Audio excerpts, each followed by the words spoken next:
we live yet? Somebody let me know if we're live, please, because this is getting on my freaking nerves. Are we good? Somebody give me a thumbs up at some point, please, because this is getting on my nerves. Are we good? I can't tell. I'm gonna wait till I get a thumbs up or a message from somebody in the chat. Oh, awesome, Danny. Thank you so much, guys. I have no idea what just happened there. I'm so sorry about that. The website that I use to stream has been working just fine, and then all of a sudden it just decided to stop working. It wasn't loading anything. It kept creating new streams.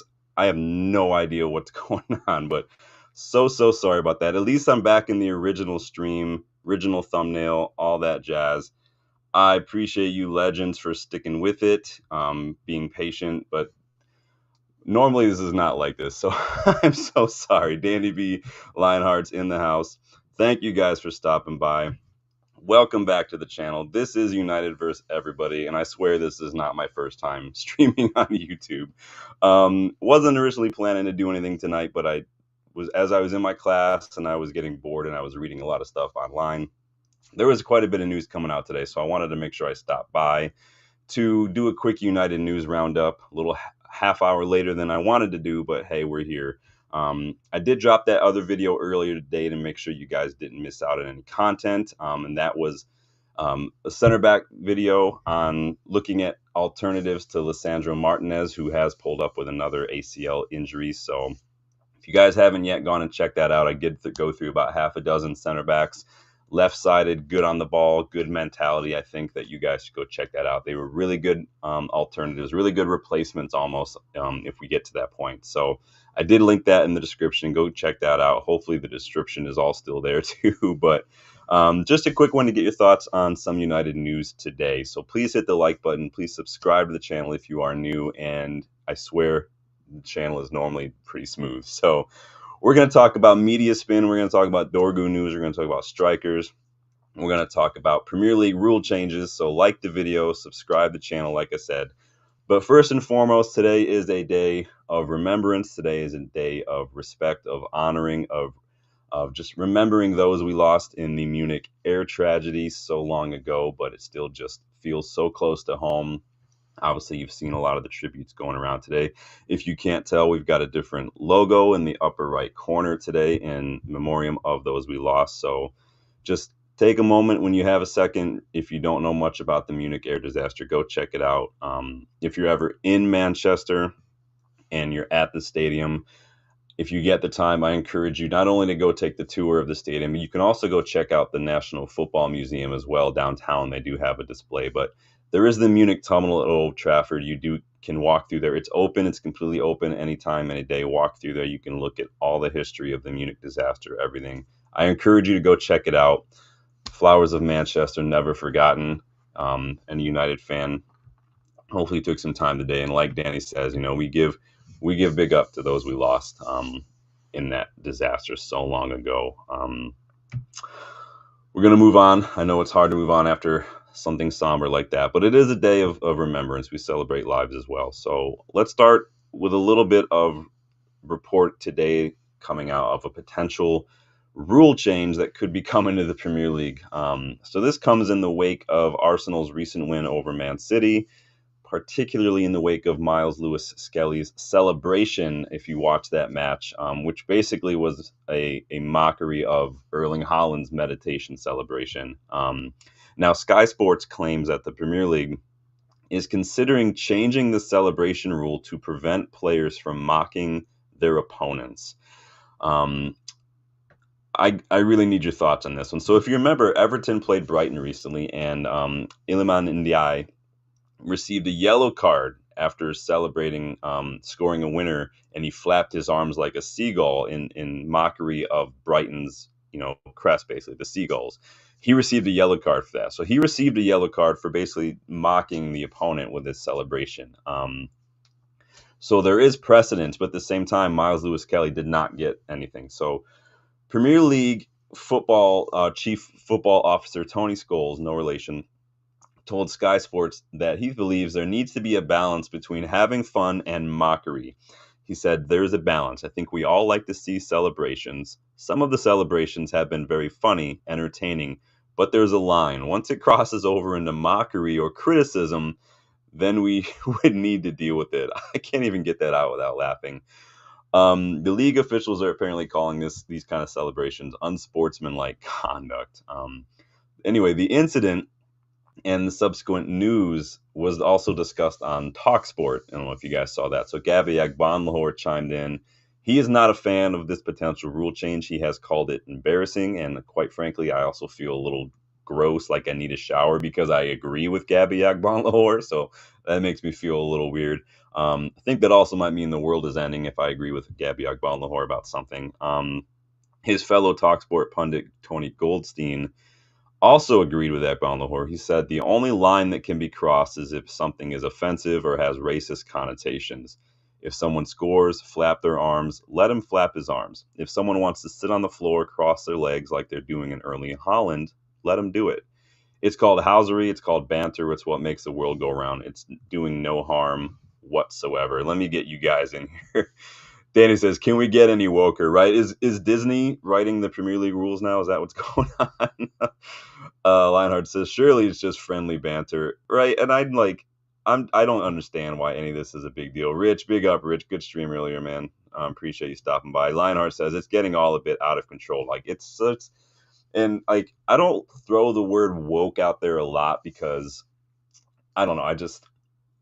It's accurate, but it's just not a word. Maybe I'm just old. I don't know, but I don't know about you, but I don't have a problem with a celebration that mocks opponents or even fans.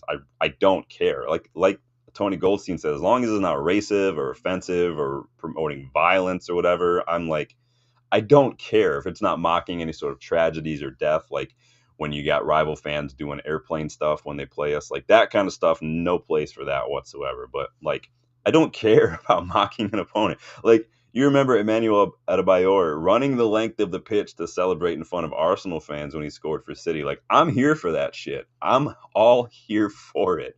Um, I don't understand. Rich says, "Thanks for tuning in earlier. Not the best plan as I clash with Liverpool Spurs." And now you're all good, bro. It is all good. But no, you always do a good stream, Rich. You put out the good content. So I'm here for it, man. Box, big up, man. Good deal. Good to see you. Rich says, "Guests weren't available like expected, so it was just me waffling." You know what, Rich? That's what I do every single day. I'm here. Once in a blue moon, I'll get a guest on, like last night when we were chilling with Dylan, a.k.a. Christian Eriksen. But honestly, Rich, I'm here for you guys. I just throw the topics out there. I've got my little tidbits. I'm more interested to hear what you guys have to say. But no, man, you hit me up anytime you're running low on guests. If I can make it, I can make it. Today was a little rough. I had that PFA class. It did end up getting out a little earlier than I thought, but I decided to work out after because I had some time. So Box said I'd ban that Sturridge celebration he used to do, mostly just because it looks stupid, right? What was it like where he did like the little like wings thing? Yeah, Rich said he was annoying. And Rich says, "I was fine with Adebayor doing that. It was Arsenal fans." I could not care less about celebrations. Who was it? Was it like Leicester versus Spurs recently when somebody scored and they did James Madison's like dart celebration right in front of him? And even Madison, like he was cool with it. It had like a friendly little back and forth. Like there wasn't any hard feelings. I'm just like the Premier League worries too much about getting fans riled up. Like fans are already riled up. If you like I was with the Southampton match, right? So in Southampton we're obviously we're doing well. Their fans were giving it the big one, and I was probably about 20 feet from the away fans section at that game. As soon as we started scoring, as soon as Ama got the hat trick, it started getting crazy. Like the stewards were like holding people back and stuff, and I'm like, this is this is what football is. If you're not here for a little bit of banter, for a little bit of tribalism, like then football's not for you. It's just not. I'm sorry. Vardy loves the celebrations. Yeah, he does. Rich says Robbie Fowler's snorting the line. I was okay with that. It was because things Everton fans were saying. Yeah, I don't.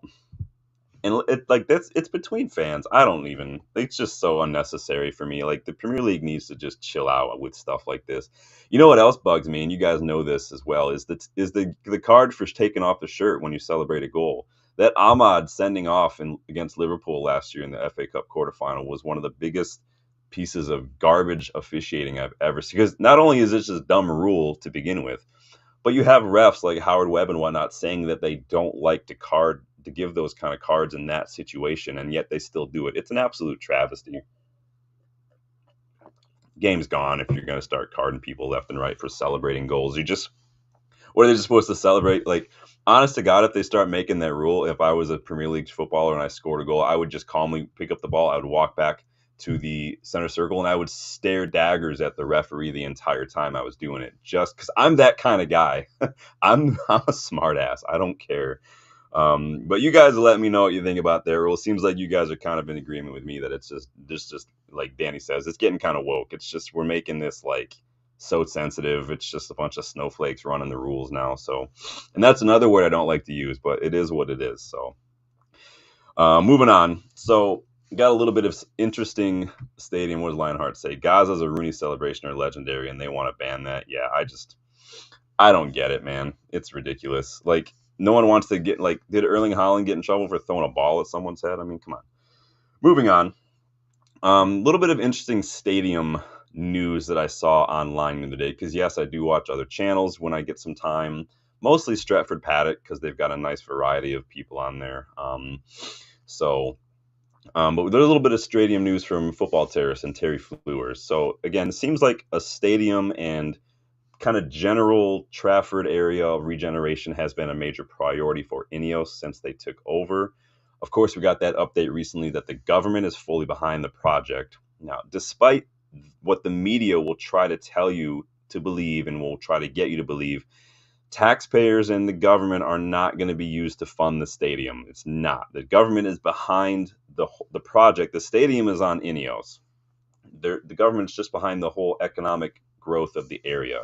And that's really what taxpayer money is supposed to go towards, right? Economic growth. It's not going towards the stadium. We've already been told that. So again, the media is trying to twist this around. So again, Terry Flewers, Football Terrace, got much better over the years, in my opinion, in Football Terrace. Now they've grown and they've got a lot of people, but I've got time for Terry. But he has revealed that the media is literally trying to twist things around and spin an agenda. He was approached by the BBC to give his thoughts on the project, being a United fan, having a big channel. And he basically said what I just said. Taxpayer money should go towards growth. This stadium is not being funded by the government or taxpayers. He said the facts, basically. But then when he said that, so he gave his response, the BBC followed up and basically tried to get him to say that the government and taxpayer funds would be used for the stadium, which he refused to do. Fair play to him, because it's just not true. So always remember, folks, the media loves to hate us. It's low-hanging fruit. They're going to try to do whatever they can to propagate a negative agenda. Again, this is just further proof. And while I don't always agree with everything Terry has to say, well done, Terry. Fair play for calling out the BBC and their agenda on your channel, man. So big up, everyone. So bloody nanny state. Rich says, anyone with half a brain knows the stadium isn't being funded by the government. Well, apparently nobody at the BBC has a shred of a brain to put together to make half of one, so it's unfortunate. Danny says, BBC, all part of the fake news. It's all propaganda news back there. Yeah, and this, again, I wanted to call it out. I wanted to get you guys' thoughts. I wanted to make sure that we keep putting it out there because the media loves to hate us. It's just the way it is. That's why my channel is called what it's called. It is United versus everybody. That goes for rivals. That goes for the BBC. That goes for everybody. It's us against the world, folks. And I got your back, all right? You got mine. I got yours. We're here for it. So we'll move on to a little bit of transfer news now. How you guys doing tonight? You feeling good? Did you guys like the what did you guys think of that center back video, by the way, while I'm thinking about it? Did you guys get a chance to watch that yet? It's pretty short, like most of those are. But I did want to make sure I put that out there because of the news, like I said, with Leach's injury. But if you haven't yet gone to watch that, I'm pretty sure I put the link in the description. Who knows if it's still there with the technological shit that we had to deal with, which is why I was a half hour late starting because internet things. I feel old when this stuff happens. I think that's the biggest. That's why I get so frustrated. One of my biggest pet peeves is when technology doesn't work, and one of the biggest reasons that I hate that so much is because it makes me feel old. It makes me feel like my grandpa trying to work an iPad or something, because I feel like I just don't understand it. But it is what it is. But yeah, let me know your thoughts on that. If you haven't yet gone and watched that, go do so and leave your thoughts in the comments on that video. Do you have any targets? What did you think of my targets? Let me know. Transfer news. I saw a bit of news yesterday. I wanted your thoughts. So coming from Mail Sport, that claimed that Matheus Cunha's new contract at Wolves includes a release clause of just 62 million pounds. To me, that's pretty low. That's pretty low when that's like an Erling Haaland thing when he signed for Dortmund kind of thing. Like they know they're probably going to lose him. They want to make sure they're protected Wolves, but he wants to make sure that they're not pricing him out of a move, basically, is what that screams to me. Now, keep in mind, a lot of you are hearing that 62 million, that's nothing. Grealish went for 40 million more than that, and he's shit. Keep in mind that release clauses don't work the same as normal transfer fees. They can't be amortized. If we paid a $62 million transfer fee for Matheus Cunha, we'd be able to spread that out over the length of the contract, and it wouldn't count all at once against PSR. Release clauses, though, have to be paid all at once. When City got paid Jack Grealish's release clause, it was all at once, 100 million flat fee. This is why we offered a little more for Joshua Zirkzee in the summer than his release clause, because if we would have paid that release clause, we would have ponied up over 30 million pounds.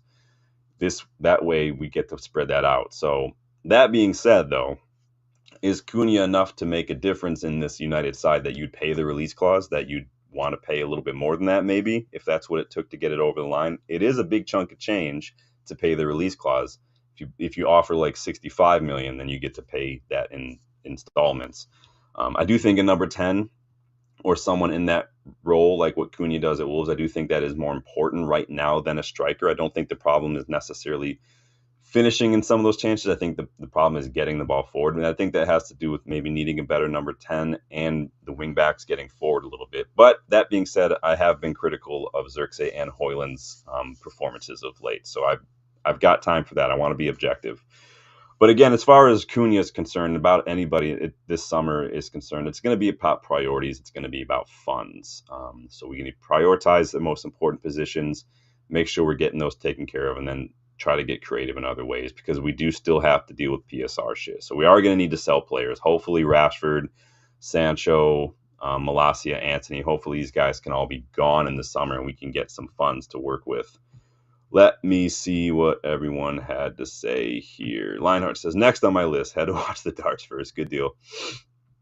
Danny B says, very low for Cunha. They played 50 plus minutes. Yeah, they did pay a lot for him, but they're not going anywhere, Wolves. Let's be honest. He's doing well. He's having a good season, but Wolves aren't going anywhere. He's going to want to get out of there, so he's trying to make it. Danny says Mbeumo might be a better option. Okay.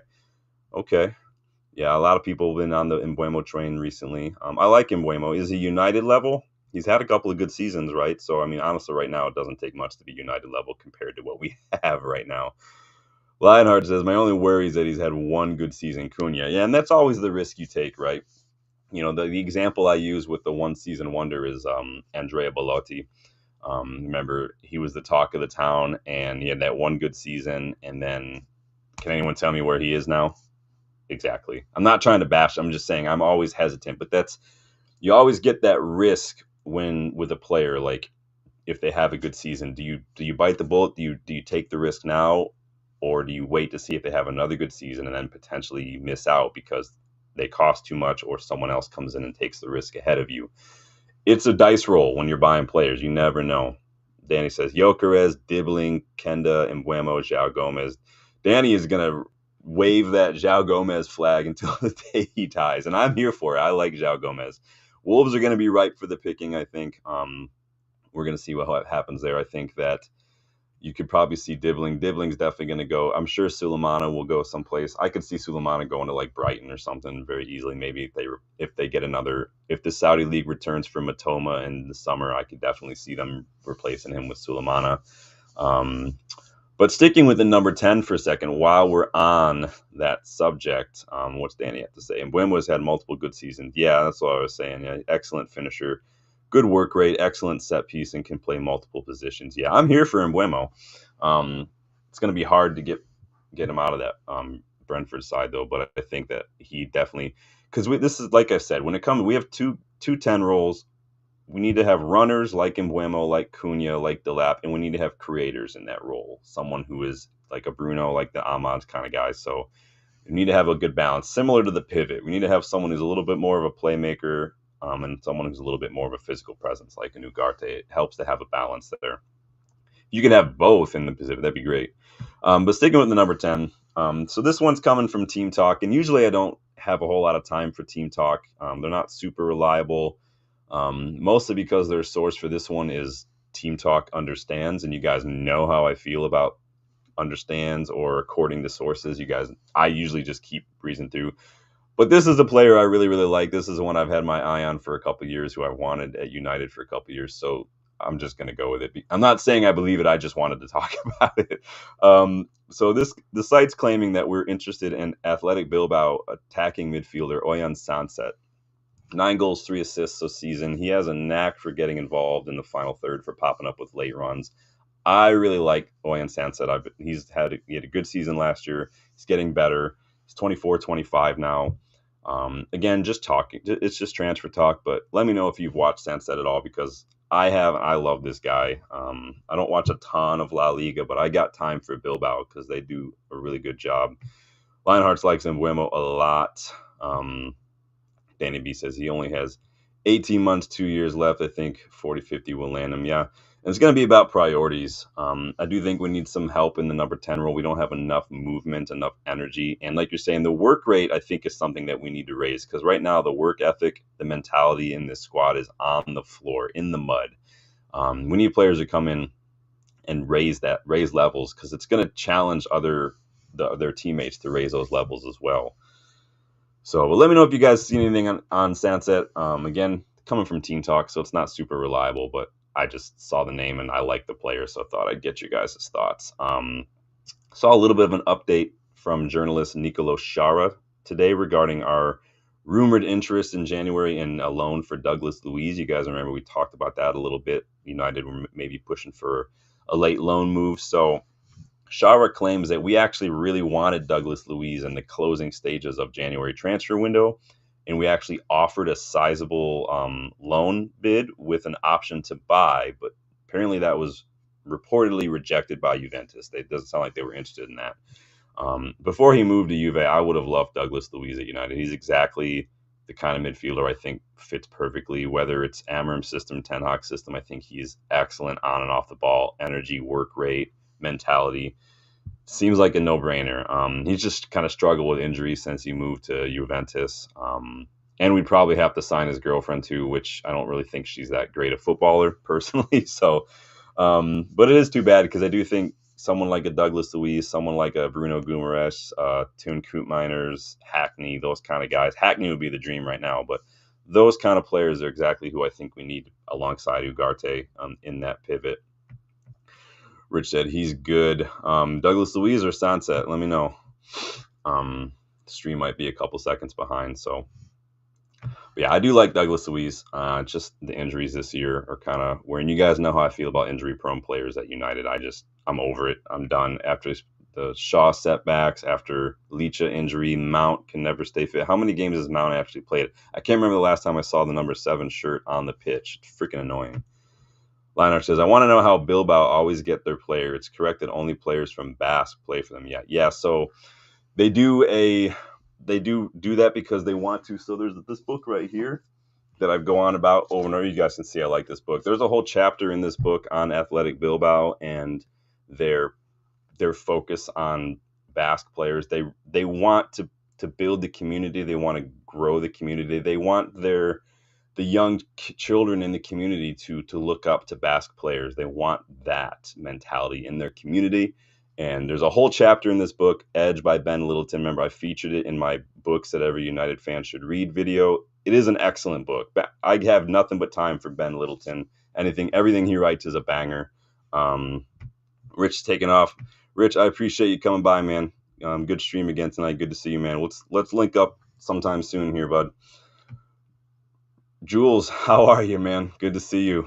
Long time no chat. We were just chatting a little bit about news. It's just kind of a free-for-all tonight on a lot of different news.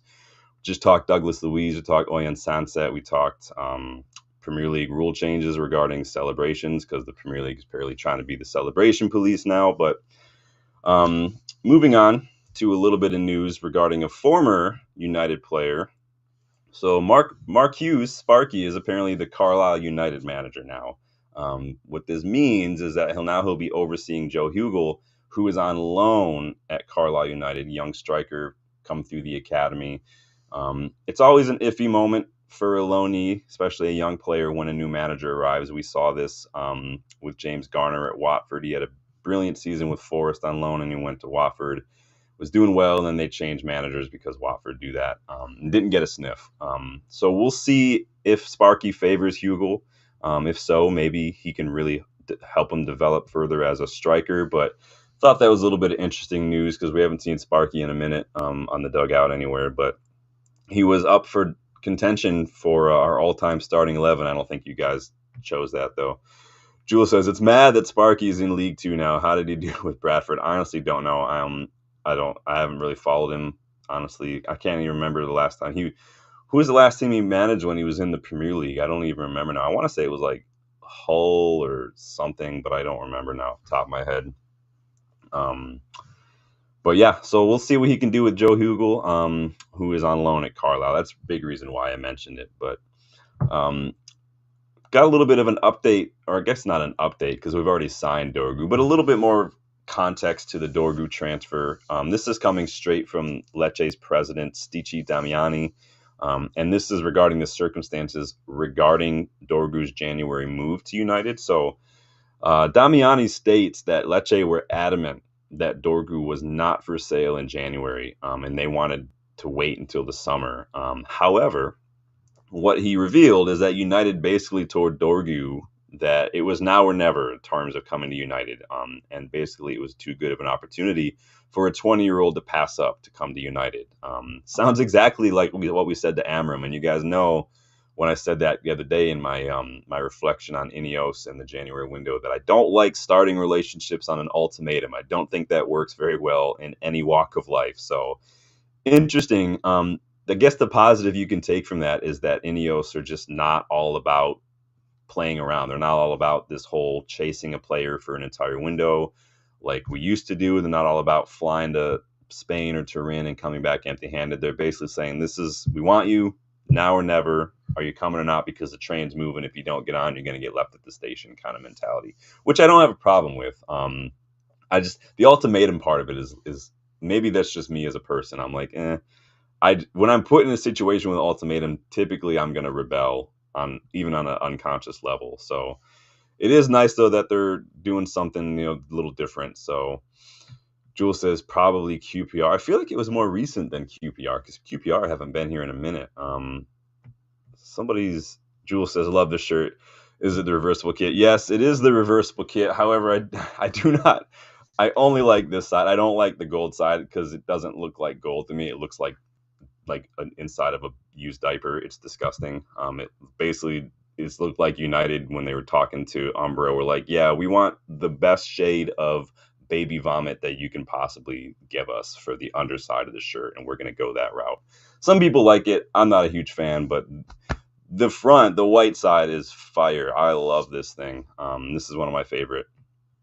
Lionheart says, sounds like United have started with the bully tactics. It sounds like they're just starting with the, listen, join us or we're moving on to the next target, which I have no problem with. But at the same time, it's difficult to look hard in that sense when you've been following Dorgu for like a year and you waited to the last weekend of the window to get him. That to me takes away a little bit of that hard mentality, but it is what it is. I'm curious now about Mark Hughes, because I feel like we've seen him in the Premier League like not like recent, maybe within like the last 7 or 8 years when I say that. But now I got to see where he was before that. He's at Southampton, Stoke. Maybe it's Stoke I'm thinking of. Yeah, it's probably Stoke. Because I don't remember him at Southampton. I do remember him at Stoke, though. So, but yeah, what are you guys' thoughts on that kind of ultimatum for Dorgu coming to United? Are you fine with it? Do you like the approach that Ineos are kind of taking? Because it was literally the same approach they did with Amorim when they said, listen, you got to join us now or we're moving on, basically. Do you like that approach? Do you like the that hard line that they're drawing. Let me know what you think. On Dorgu, Amorim has hinted at his potential role in the squad in the pre-match presser. So he did the pre-match presser today. Remember, we did the preview yesterday, so we didn't catch the pre-match presser. But we're going to go through some of those quotes today because there were some interesting ones. But on Dorgu, Amorim has said, we have to find players to play in the different positions. We can say in the way we play with Dorgu, we have one more winger to play in both sides. So interesting, right? That he's talking about Dorgu in the sense of a winger who can play both sides. So he didn't say wing back, he didn't say fullback, he said winger. So obviously we know to an extent that when it comes to the wing backs, they're actually wingers in Amorim's system. They're not meant to be a back five like we've seen. They're meant to be the width, they're meant to be the ball progression, they're meant to be part of the attack. The back five is meant to be the pivot. And really, it's supposed to be a 4 because one of those midfielders in the pivot should be a little bit more involved higher up the pitch. But the fact that we've been dropping the wingbacks so deep and they haven't been able to get forward is a big problem. It's a big contributing factor to why we're not getting the ball higher up the pitch. So maybe, and we know Dorgu is a little bit more attack-minded. So, yeah, Jules says it's worked. Whether it will work all the time, who knows? Yeah, it's not going to work with everybody. There are going to be some agents, some players who are also going to kind of draw a hard line. So, and yeah, and like Danny says, it did work, so I'm not going to complain. So we'll see. I mean, sure, there's some players, like we couldn't rock up to like Lamine Yamal and say that, or like Jamal Musiala and be like, now or never, let's go. You guys ever watch The Office where Dwight's doing that? Or is it The Office? It's some show where he's like, say it, do it, do it, do it, do it. And he's like, just tries to get him to say yes real quick. Lionhearts, I kind of like it. It's like they're saying when you're Manchester fucking United, you should want to join us now. Yeah, you sound like Gary Neville. We're Manchester United. So I have no problem with it.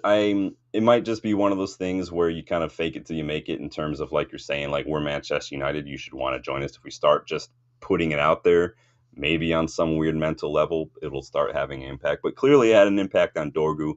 Clearly it had an impact on Amorim. So the pull is still there. Yeah, we're shit right now. We've been shit for a little bit, but we are still Manchester United, as Gary Neville likes to remind us. So we do have pull just in the name. Now that pull is what the Glazers and Woodward and Co. have literally only been using other than paying a crazy amount of wages for years. But now we've actually struggled that now we have to actually do more to convince people. So it's interesting stuff.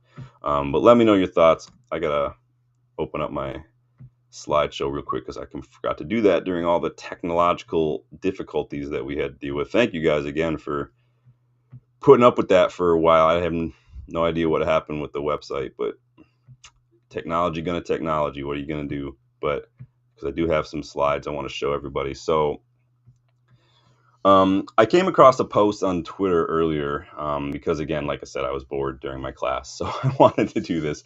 But this post was from a sporting fan, and it included a photo. But I wanted your thoughts on it because what the post says rings true with what we're dealing with right now at United. I'm not trying to blame Amorim. It's going to seem like that. I'm not, but I'm seeing some echoes here. So I'm going to put this on the screen, and you guys let me know what you think. So this is coming from a sporting fan right now, and this is what they saw under Amorim that we're also seeing right now at United. So you guys have it on your screen. I'm going to read it on mine. So this person, Philip Abreu, says, this is what happened at Sporting in the first couple transfer windows. He did the exact same thing. We had so many bad players at the club at high wages for a club like Sporting. After that, we took the league by storm. Amorim knows what he was doing, and I think that is what is happening. Losing shows the board, the fans, that there are no excuses. It's just bad and facing the truth. The solution, back Amorim, get players, and slowly, and trust me, it's going to take a long time, it will change. So that's coming from a sporting fan. Now, again, anybody can pretend to be anything on social media.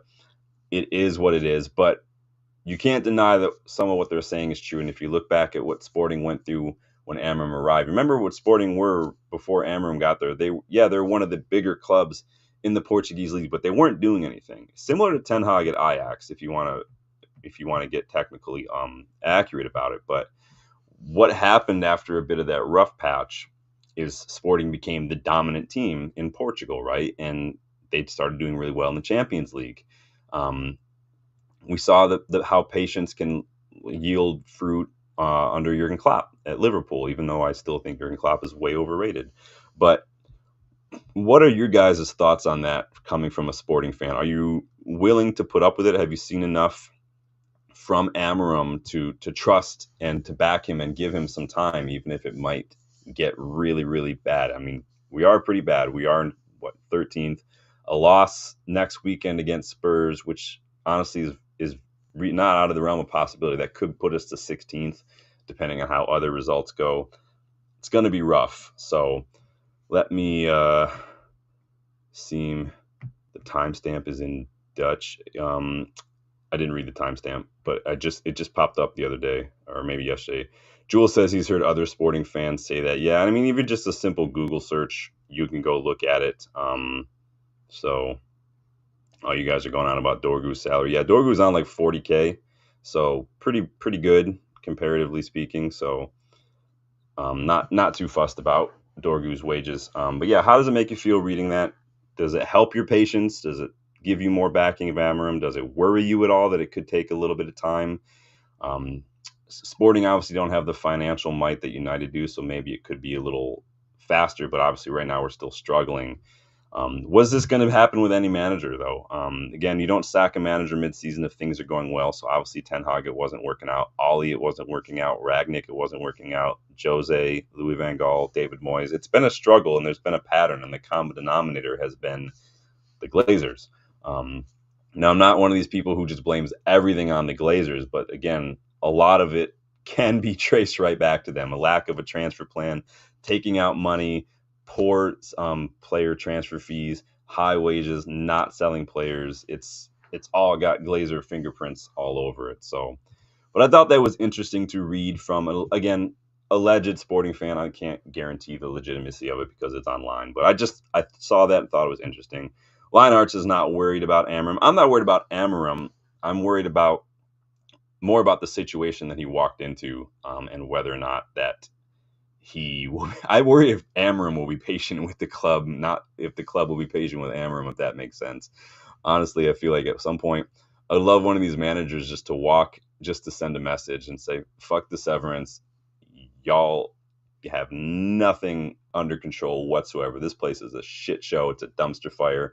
I'm out. Because Amorim could literally swim back to Portugal and fucking take over Sporting again and be just fine. So, Danny says not going to judge Amorim until Christmas. Danny says I think he walks. I said this yesterday, I think on Rich's channel, that if the summer doesn't go well, like if we're still taking forever to get signings, if we're still struggling to sell players, if we're just not ready to back him, again, PSR does limit us. I'm not just saying that as a tied up statement and letting it. I've said, you guys, in that video that I did the other day on Ineos, it's up to Ineos to find solutions to the PSR problem. It's not on Amorim to sit there and just deal with it. Like, he might have to, but at the same time, Ineos have to do better. They're the owners. If they can't afford it, if they don't have a plan, then they need to freaking hand the reins over to someone who can, because you're just doing more harm than good at that point. I said that. That's my piece. But I could see, yeah, like Danny says, I could see Amorim leaving more than I see him getting sacked right away. Mostly just because of that shit show. I would love one manager just to be like, fuck this, I'm out, and just show up to a presser with a blank check and say, like, I'll say whatever I want. I don't care about severance. Like, that's what we're doing. Jules said, Glazers pulled too much money from the club, but the Sporting decisions have been on the people they employed. The Glazers pick poor decision makers. Yeah. And it doesn't help, Jules, when they basically employ their best friends, basically Woodward and whatnot, to just do it. Like, you're employing people that you know. And again, it's a big criticism because Sir Jim and company did the same thing at Nice. If you listen to what a lot of Nice fans said, they employed their friends. Like, Sir Dave knows Sir Jim, so it is what it is. So I think that it's not uncommon, but at the same time, you do see the consequences of that reflected from top to bottom, whether that's the money, whether that's personnel, whether that's the mentality at the club. Like, it trickles down. Jules says if he walks, he doesn't get his contract paid, so I can't see that happening. I mean, we do love a severance at United, so we probably wouldn't even be able to pay him anyway. Liner says, I worry about his mental health. You'd think that me being a therapist, I would too. Maybe I'm just the kind of person who's like, if I'm Amorim and I'm in this situation, for me, it's almost less stressful because I'm just like, I didn't have nothing to do with this. Look what I walked into. I came in mid-season. Like, none of this is on me right now. So I feel like sometimes when there's that just lack of accountability for a lot of the shit show that you walked into, to me, that's almost freeing a bit. There's less responsibility there. Then he says, Amorim is that type that wouldn't give a shit. Yeah. Yeah, I don't think he would. He's getting his squats in, though, so he's getting a lot of exercise. Jules says, the reason Mourinho self-destructed is because he wanted to leave by getting fired. Yeah. I mean, Mourinho is textbook narcissist. You guys know that I've said that. I joke around with my friend Justin. You guys know Justin. He's been on the channel. That Mourinho is not, I don't call Mourinho a football manager. Managing football clubs is not Mourinho's job. Mourinho's job is a severance collector, basically, at this point. He lives off of severance. But Mourinho is Mourinho. It is what it is. Mourinho has always got to be the biggest personality in the club, no matter what. Mourinho reminds me of going to prison and you got to like stab somebody the first day. You got to find one person and you got to go after him, so you make sure that everyone knows who you are. And I feel like Mourinho does that at a club. He comes in and picks out a player, whether they deserve it or not. He's just like, you're my bitch. I'm going after you. I'm throwing you under the bus so everyone knows. He did this with every club he's been at. He clashes heads. You can't have multiple egos like that at a club. That's why he didn't get on with Pogba. That's why he didn't get on with Ronaldo. He can't handle it. It just is what it is. Jules says, I'll still be listening to the show, but going to shut my eyes now, so it won't be in the comments. Great show, mate. No problem, Jules. Thanks for stopping by, man. Appreciate it. So Ruben did his presser for tomorrow's match. He did that today. And there are some highlights for that, starting with some injury news. Let me pop that on the screen so y'all can read along here. So he's asked about Licha, and he gave us, obviously, that confirmation. Licha's in a difficult situation. He's going to be out for a while. We don't know the extent, but it's an injury that's going to take time. Luke Shaw, just a little bit, one small issue in a different area from the last injury, so we'll try to be careful with Luke. So Luke Shaw, recovering from one injury, picked up a little niggle in a different spot on his body. I don't understand how that happens, but Luke Shaw is just one of those medical anomalies, so it is what it is. He was asked about the new signings, Patrick Dorgu and Aiden Heaven. Amorim says they are ready to play, and they are two more solutions that can help us in this moment. So he says we could see them tomorrow. So we'll see. It's anyone's guess. I go back and forth on the Dorgu thing. I know yesterday with Dylan, I was like, maybe put him on the bench, but I'm like, right now, I'm like, if he can't, he's not. It's not like he's not match fit. He's been playing with Lecce. He's better than who we have, natural left-footed. If he can't come in and hang with Leicester at home with the Old Trafford crowd behind him, then I don't know if he is United ready. I don't know, but we'll see. Amorim had some thoughts, too, on our lack of goals. So he said this. He said, we have to improve. We create chances. We don't score.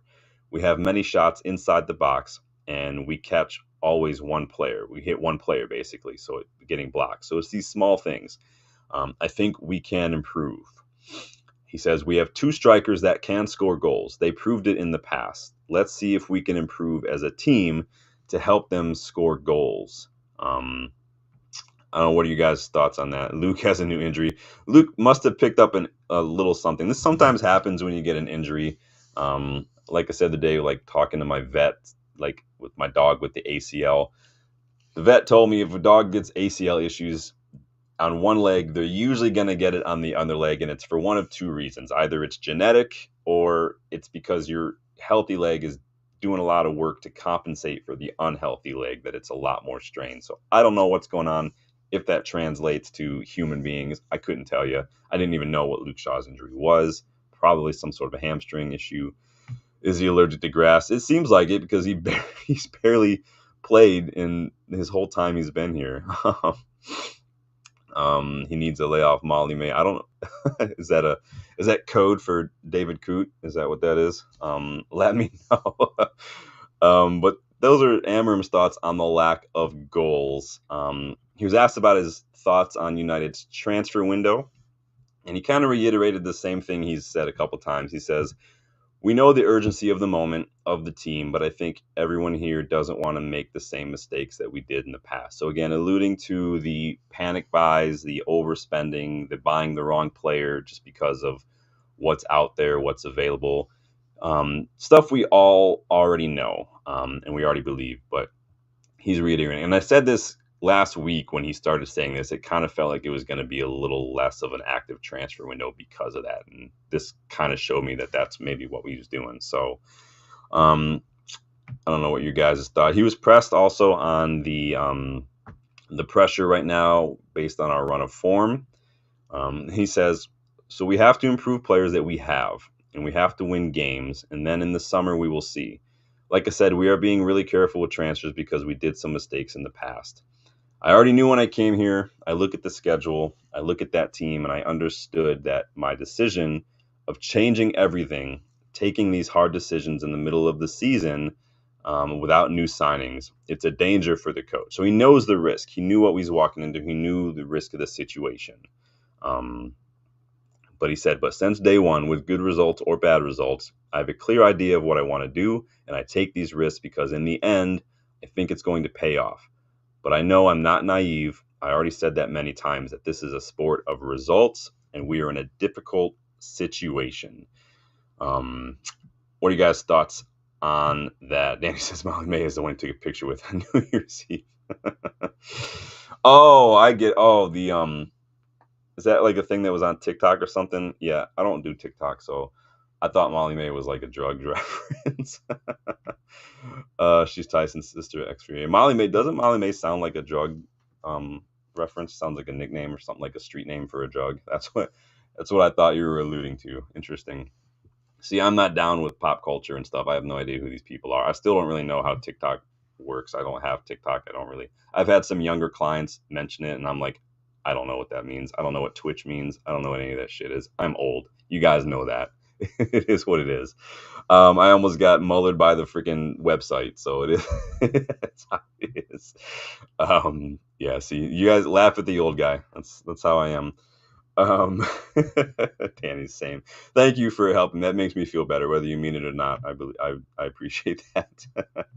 And then surprise, surprise, Amorim was asked about Marcus Rashford and how he and Marcus left, the terms, what kind of terms they left on.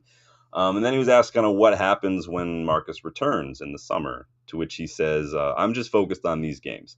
Thankfully, on Marcus, he's in Birmingham now with Unai Emery, so you can take the questions for these months to another coach. We are focused just on our players at the moment. I got nothing but time for Amorim in these pressers because the guy's got to be so frustrated now with some of these questions. He's a lot nicer than I would be. You guys ever watch Ted Lasso, like Roy Kent, like during those last couple episodes? I would be worse than that with some of these questions. I would literally just show up with a blank check because I'd be expecting to have to pay a couple fines because I have zero patience for this kind of shit. And the reason why is because one of my biggest pet peeves is having to repeat myself. Even when I was working as an assistant manager at the mental health clinic at my grad school, because there was an on-site clinic, there was a camera crew that showed up one day to do a commercial or whatever for the school. And I was already frustrated because you're really not supposed to be in there. This is a private clinic. There are clients here. They want their privacy. Like, this is not cool. So I'm trying to keep it under control, though, because I'm not happy about it. And so the camera guy and the guy who's running it were chilling in the lobby, and they kept asking me, like, do you want to come be in the commercial? And I was like, no, I'm good. And I was trying to be nice. And he was like, are you sure? And I'm like, no, I'm good. He's like, and the guy literally said, what does that mean? I'm good. And I looked at him like, you really don't know what that means when someone says I'm good.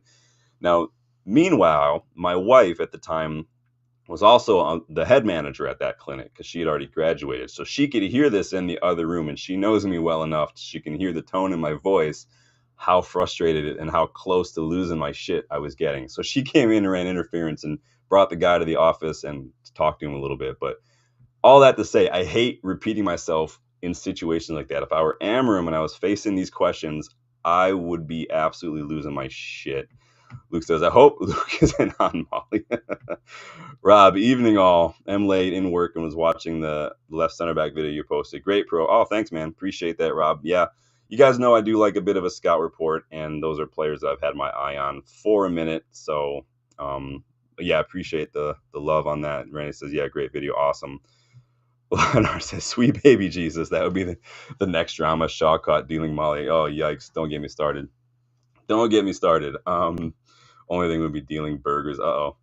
Honestly, those burgers outside the stadium are fire. There's this one woman who has a truck right across from Bishop Blaze, and Justin and I always make a point to go there because the first time we went there ahead of the Real Betis game, we were kind of new. We didn't know where we were going, and she was super nice. She made time to talk to us. She hooked us up. So I make a point to go back to her truck whenever I can to get burger, get some chips, try to help out people who help me out. And so if you're ever in Manchester and you're there ahead of the match and you're near the Bishop Blaze, right across there is a woman who's got a truck with the burgers, the chips, the dogs, the sausages, all that. Go lend her some support. So Rashford situation. He said, what else do you have to say? He said, I just wish to Rashford and Unai Emery and they can connect to because he's a very good player. So he made sure to follow that up. That was from the embargoed section because, again, the press is very careful on what it wants to release at the time. So always keep that in mind. Not only do they choose what to say, they choose when to say it at the opportune moment. So they saved this little tidbit for the embargoed section. So are you guys like me? Do you have pet peeves? What are some of your pet peeves? As I'm talking about it, I'm realizing I have a lot of pet peeves. Technology not working is such a big thing. I mean, I feel like an ape like smashing stuff in a zoo, like a zoo exhibit when technology doesn't work. I want to punch things. Another one is when I'm driving and there's like no one behind me for miles, but then someone pulls out right in front of me and they go like half the speed of smell. That's such a pet peeve of mine. Danny said he's praying Rashford is sold. Yeah, right now he's coming out with the positives. Right now he's coming out with the praise. I mean, maybe he was told like, dude, we want to sell Rashford. You got to stop telling him you're going to play the goalkeeping coach ahead of him because that's not helping us out. We're not going to get that 40 mil. It's going to be interesting to see if Rashford, what happens in the summer. Obviously, Aston Villa have that option, but it's going to be up to Rashford. We know that he's got his heart set on Barcelona. I doubt he'll stay at Villa. We'll see. It's all going to be dependent on how he does. But that's it for the news. But did you guys watch that Liverpool Spurs match? Because, dude, how shit are we that we lost to this Spurs side and got knocked out of the Carabao Cup? Like, they're so bad. How does Postecoglou still have a job at this point? Europa League is literally his last line. Like, in that thread, that rope is just, you ever watch Looney Tunes when like Wile E. Coyote is hanging on and there's like someone's like cutting it and it's like the little threads are just popping off and it's getting thinner and thinner. That last thread is literally the Europa League for Postecoglou right now. Like you're 1-0 up going into this second leg. You can play a little bit more defensively. You have the pace, we get it, but he's literally just the boomerang Bielsa is literally just dying on that attack hill, like, and it's going to cost him his job. So hey, if at the end of the day you get sacked and you're still say, well, I played the way I play, mate, like, cool. You can say that to everybody else in the unemployment line at that point because it's shit football. Lionheart says someone who's eating Chris really fucking load up while you're watching a movie on telly. Yeah, I do love the thick cut chips. You know what I love that I wish we had over here while you're talking about it is the McCoy's crisps. Those things are excellent. I've been getting those since I've gone over there. The sweet Thai chicken flavor. That thing is awesome. I bought like 4 bags of them. There was this little corner shop by the Airbnb. I got like 4 bags of them. We went to Tesco, stocked up. The sweet Thai chicken McCoy's crisps. I could eat those all day and night. Those things are amazing. I wish we had them over here. I looked up. I tried to get them ordered. It's going to cost a buttload in shipping. Rob says loud eaters need to come with a remote. Dude, I went to an IMAX movie once. I went to see Interstellar in IMAX with a friend of mine, and he decided to stop on the way to get Jimmy John's and sneak it into the movie. And if you've ever had Jimmy John's, for anybody who lives in the States or whatever, it's basically like Subway, but it's like fresher. But the packaging is like louder than Pop Tarts. Like you guys have Pop Tarts. I know sometimes in like Europe they don't allow certain foods because of the chemicals, but the loudest packaging ever. It was like doing origami with an AC/DC album. Like every little fold, it was just "Krah! Krah, krah, krah, krah, krah! Ah-ha!" And I'm like sitting next to him, like, what are you doing? Everyone is looking at him, and every single fold is just as loud. And I'm like, this is the worst experience. I was like, should I move to make sure people don't think I'm with him? Because this is embarrassing. But yeah, people who show up with loud shit to movies, people who show up, this is a big pet peeve of mine, well around pet peeves. When you're late to the movie, but you come in with an armful of food and you come in like 15 minutes in the movie and you're like interrupting everybody and walk in front of me, I'm like, no, bro. If you're late, you don't get food. That's just the way it is. You don't come in late and have to interrupt people because you wanted to get food. Not cool. Rob says Pop-Tarts are here, though never tried. I mean, they're not really healthy for you. They're delicious. Like the frosted strawberry is a thing of beauty, but they're really not good for you at all. Like don't eat them if you like to be a little healthy. Lionheart says never had a Pop-Tart. Well, now you have to try one at least. You need to go get like a frosted strawberry, pop it in the toaster, break it in half. They're very good. They're just really bad for you. It's basically just like eating candy. Most of it's not even really food, probably. It's probably just a bunch of yellow this and red that, but they are delicious. I mean, kids in America grew up on Pop-Tarts for breakfast. That's why we're like number one in obesity. Number one, baby. But it is what it is. Lionheart says, get yourself down to Iceland and grab a pack. Interesting. Don't forget, too, the youngsters play tomorrow. They kick off an hour ahead of our FA Cup match in their FA Youth Cup match against Spurs. That's probably going to be on MUTV if you guys get that, because it's at Lee Sports Village.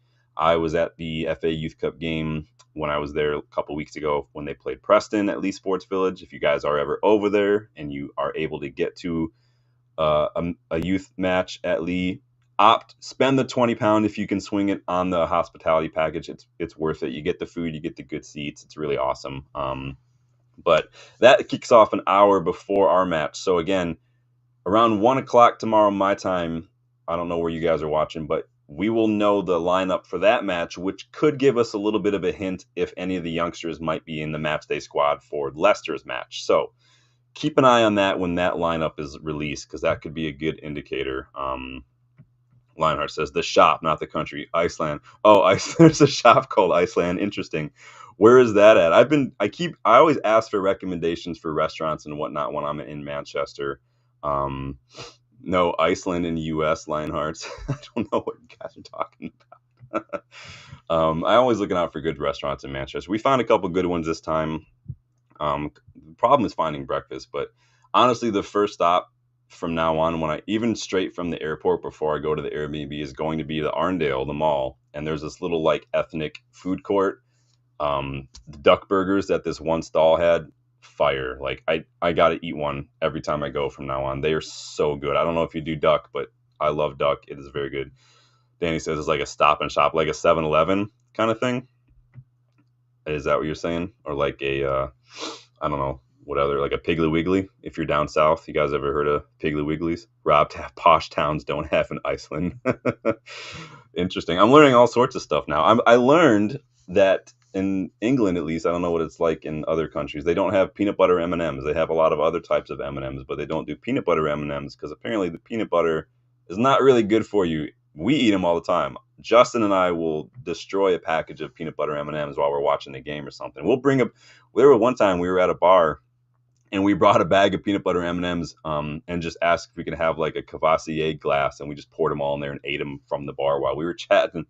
Because we're grown-ups, and that's what grown-ups do. That's the beauty of being a grown-up. It's not that you grow out of eating like candy and ice cream, but being a grown-up means you can just eat it whenever you want to. It doesn't matter. I don't care. I've eaten ice cream for breakfast at 39 years old. I don't care. Supermarket frozen products. Interesting.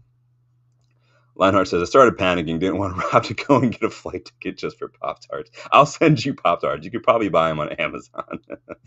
That's funny. Not really much else news. I just wanted to get your thoughts on a couple of those things. honestly, the whole Premier League rule change for celebrations was the big thing for me because I think that's just absolutely ridiculous. I already think that the yellow for taking off a shirt to celebrate a goal is ridiculous itself. So removing the ability to mock opponents is just why bother? Like, it's ridiculous. It's bad enough that people don't want to celebrate because VAR could chalk off shit for people having a nose hair offside, but it just ruins it, man. Rob says, I'm in Wales, plenty of Icelands. Interesting. Phew. So get you guys' thoughts, and if you weren't able to catch the live, leave your comments. You guys know I will always check the comments and respond. Please like the video. Please subscribe to the channel if you are new. I'm going to be chilling with Dylan tomorrow at a pub near me to watch the game, so probably won't be back until the next day to do the match reaction. So I'll send you some photos from the pub. Dylan says we'll say hi. Go ahead and watch that center back replacement video if you get a chance. If you haven't yet watched that, the link is in the description, because we might have to start looking at Leacher replacements. So there are a couple of left-sided center backs in there. They're good ball players. They have good mentality. Their leadership. They're a good age. I think all of them would be excellent replacements. So go check it out. Rob says, did Robbie Fowler get a yellow when he sniffed? I don't remember if he did or not. It's just so funny, the people that will go in on stuff like that, when, like, Simon Jordan shouldn't be one to talk about any of that shit. Like, him going in on David Koo was a bit of pot calling the kettle black, or white in this case. So in any case, thank you guys for stopping by. Sorry for the delay in getting started, technical difficulties. So appreciate you stopping by. Hopefully we'll be talking about a win on Saturday after the match tomorrow, and then I'll check in with you guys with maybe I'll do a little short or something tomorrow when I'm with Dylan. So until then, enjoy your evening. Thank you for stopping by. Appreciate all the love, and I will see you guys on the next one. Good night.